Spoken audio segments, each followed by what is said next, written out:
Не дейсіздер? Бізде мынау деген мына сары гүлі бар ғой мынау.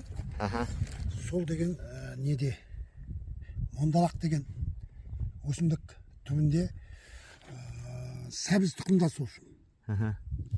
Көсікті білесіздер ме? Жоқ, білмейміз. Осында келіп сіздерден естіп біліп жатырық қой, Маңғыстаудың жерін. Көсік, мондалақ. Жұмыс қылады. Іштен кетпейді, жақсы мазоттар шығады. Осындай нәрселер шығады мынау. Так. Мынау деген түбін қазса, қазір мен тағы бір үлкен деген қазып көрсетейінші.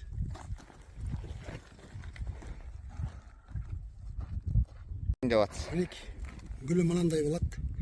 Мондалақ дейді, мынандай. Құрттай бала кезімізде теріп жейтін едік міне. Іші деген сәбіз не болады, сүтті. Ал көрейік жеп, тазыла жіберіңіз. Жүрсең көре бересің. Осындай білгіш кісілерден біле бересің. Андай Нұрболат деген суретшілерден Маңғыстау жерінің характерін үйрене бересің деп бір ән шығарып кетейін Маңғыстау жеріне. Істеп жатсыз, тазалап жатсыз ба? Ал көрейік. Бісмілләде оң қолменен. Так. Мынандай нәрсе екен. Жеп көреміз. Дәмін қазір көрейін. Тазалап үлгерген жоқпын ғой аналарды.